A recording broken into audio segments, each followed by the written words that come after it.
Hi YouTube, this is Gaming Alone with another review. I'm going to follow suit like I did last week with an overview of the game. Hopefully the picture's clear enough and the audio is for you to see this. Now, essentially, this is the 2.0 variation as in the description of the video, but Plaid Hat Games did release Summoner Wars many years ago when they first started, and was a very successful IP. And only recently, back in 2021 or early 2021, they re-released it with a 2.0 variation, with obviously updated rules or tweaks to the rules, an overhaul of the map, as you can see the board game map, streamlined a few bits and pieces here and there, and updated the animation or the card graphics. Now what I will say is these graphics are amazing. The animation is like a Don Bluth crossover with Disney, and really makes this cartoony yet enjoyable experience, where a lot of the old animations from the old Summoner Wars were very, even though they're very well illustrated, they were very dark, very samey, very similar, and slightly realistic in some cases. I do like the little, I wouldn't say silly animation, but the more cartoony animation they've gone for really fits the theme of the game and does it really well. And apart from tightening up the rules and obviously re-releasing the game to a 2.0 variation, they have obviously got on their website a obviously detailed rules and regulations. They've got an online kind of subscription service, which was quite unique to this game and to many games actually. I don't think I've seen or heard of anyone doing a subscription service like this, but essentially you pay a set amount each year, and you get all the releases for that year in regards to additional packs, any updates, the online tabletop platform where you can play this game online, and it's really well supported, which I thought was quite nice, especially on the online community. Very different to any other board games that I've seen out there. But on with the game itself is essentially what Summoner Wars is. It's like a very, I wouldn't say smart man's chess, because chess is very complicated and very, well, one of the probably most original games out there in regards to, I think it's probably one of those, I wouldn't say original board games, probably the board game that first came out. But it's very similar to it in the respect of you've both got a side each. You start with 3 to 4 players depending on what race you are, and you move around essentially like a chessboard where you're moving left to right and back. You can't go diagonal, but you move up to 2 or 3 spaces depending on characters and character special abilities. And you attack depending on how many power you have, and you've essentially got a hit with a sword, which is melee, or a ranged, which is a bow and arrow, and you're looking at ultimately destroying your opponent's summoner. And you get various races. To name a few, you get 6 in the master set, 2 in the 2-player set, and part of that subscription service, and obviously future updates to Summoner Wars, they're releasing every quarter, I believe it is, 2 new packs or races or decks, essentially, where you can get both, get neither, get either, and collect and build out your different armies. So there's a big selection. So at the moment I've got the master set with the original 6, and the 2-player set with the two Tundra Orcs, and there's another race as well. And I'll put all the descriptions to the Zatu website and where you can purchase both of them. Sometimes, as I've said before in previous videos, I can't get all my games from Zatu. I go to Chaos Cards, being English myself and based in England. I don't have the multitude of resources that America does, as America have got so many independent board game merchants out there. But with myself, it's normally Zatu or Chaos Cards. And again, I'm just going to show you one of the decks, as I did before, the the cave goblin. So you've got Sneaks, the cave goblin. This is the summoner unit, and as you can see, he's got his special ability here at the bottom. His health pool, how many dice he rolls, and obviously what symbol he's looking for when he rolls them dice. Obviously, there is abilities and special magic powers you get within the deck that may increase that. And if you see, his ability here is Sly. Once per turn during your attack phase, this unit may exchange places with a friendly 0-cost unit. So this guy's got a bit of a teleportation about him.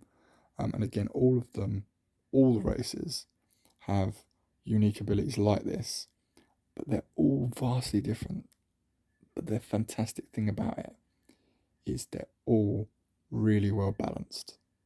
I mean, I've only played a few games with my wife, and I will say with the races we have played, it felt very neck and neck.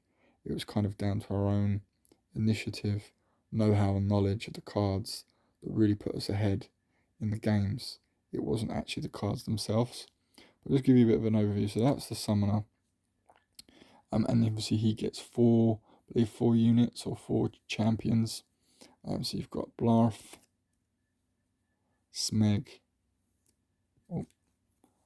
and the Eater. You get common units, and you get a few of them. So you've got 1, 2, 3. You get the Horde Slinger, 1, 2, 3, 4. You get the Beast Rider, 1, 2, 3, 4. Wow, 5 of these guys. And the Horde Clinger, 1, 2, 3, 4, 5. I know he's only 4 as well. You get some what I like to call event cards. So you play these and you have the active ability, and there's sometimes a different ability on there. You get a few of them copies. You get Sneak, Unrelenting, get 2 of those, and then you get an epic event. Each class has an epic event, and that one's Encourage the Horde, and you get 2 copies of that. And then you get your gate, which is not the one that always starts, is the one with 10 health. And on the back of that, usually, oh, not this one, actually on the back of the summoner. So if we look at the back of Sneak's original card, it actually gives you a diagram of how you set up the board when you first start. It's kind of like your starting position. And you get additional gates that you can summon as time goes on throughout the game. Now, the great thing about this game is you've got all these varied races. They're all very well balanced. It's very easy to learn. I'm not going to go through all the rules now, but there are different mechanics in the game to make it complicated enough that it's enjoyable, and there's a lot of strategy there, but not too complicated. You have to keep referring to the rulebook, and that's kind of what I hate about some games out there. When you look at a game and you play a game and you really want to enjoy it, just like chess or Connect 4, or cards like Rummy or Poker, you don't have to keep referring back to a rulebook. The reason why this is probably one of my favourite games of all time, if not my most favourite game of all time, is down to the fact that they're simple rules.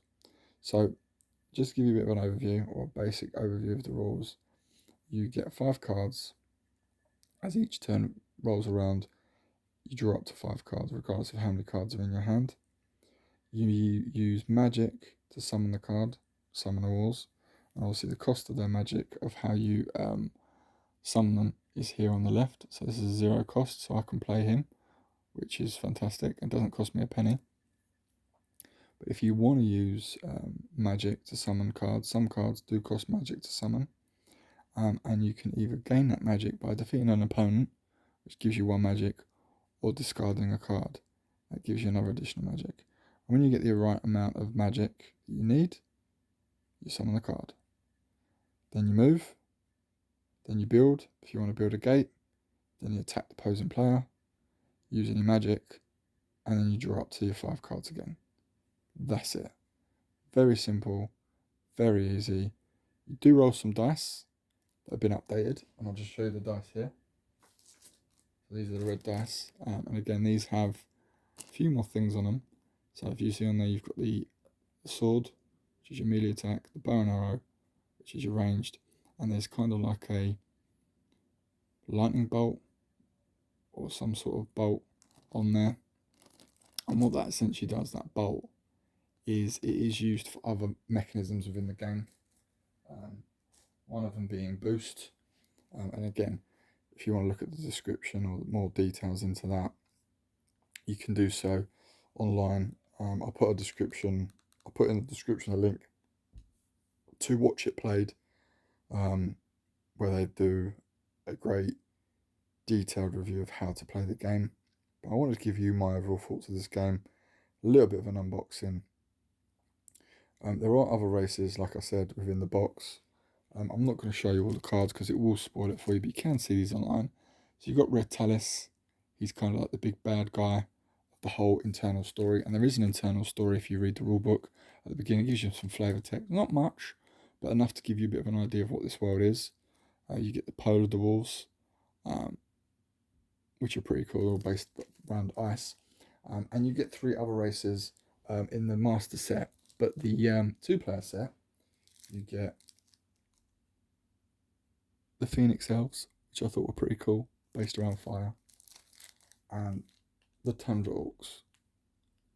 And that's in the 2-player set. Now again, every single deck has around 35 cards. In them 35 cards, you have, I believe it's 4 or 5 gates, 4 or 5 magic events, and the rest are all units. You do get, in the 2-player set, you get 2 bonus cards or 2 promo cards, and you get a champion unit, Black Saber, and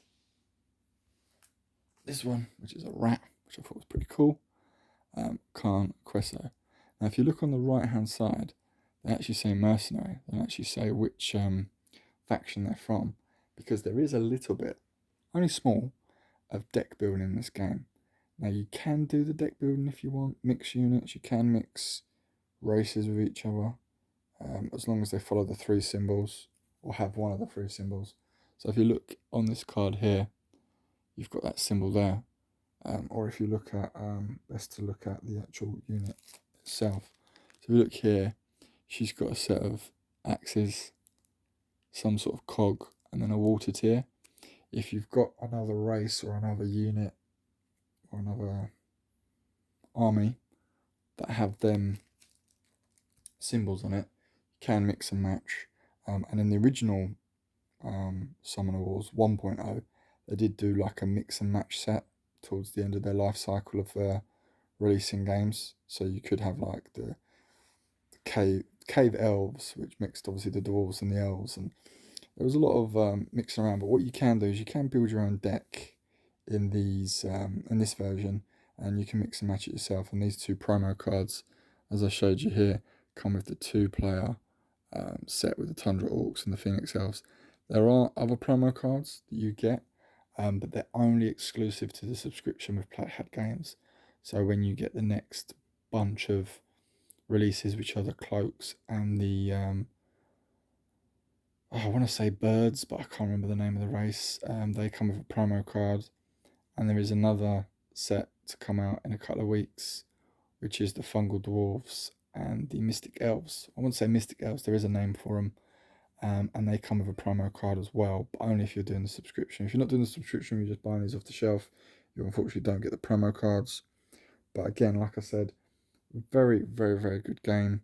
Like I said, if I had to rate this would be a 10 out of 10 game for me. Very big, very epic, lots and lots of content. Like I said, 6 races in the base game, or the master set alone. A lot of strategy there. And again, just really fun to pick up and play. The animation and the art are just fantastic. The gameplay is fluid and fun, and it gets to the point where if you forget the game or forget the rules of the game, they're actually printed along the bottom of the map here in turn order, so you don't even have to look at the rule book, which again is another plus. There's so many times where I have to pick up a rule book to look at a reference sheet, or go for a rule, or a frequently asked question by an opponent, where I'm like, oh my god, another rule I need to explain. I don't really know it myself, so this is very, very basic in the regards of teaching the rules, which I love, and the game itself is phenomenal. Yeah, 10 out of 10 for me. Commenting below, what did you think of it? What would you rate Summoner Wars? Like the video if you can, subscribe. I'd really appreciate it. And in the comments below, if you think these videos are not kind of what you're expecting or wanting to do or wanting to see, let me know. I'll try my best to improve and change the video content. Maybe we do it a different way. Maybe I'll do a different setup. Like I said before, I'm hoping to get enough subscribers where I can like pay for equipment, where I can make these videos a little bit more professional. But look, thanks again. Thanks for watching. And always, as always, stay safe, have fun, and try not to game alone.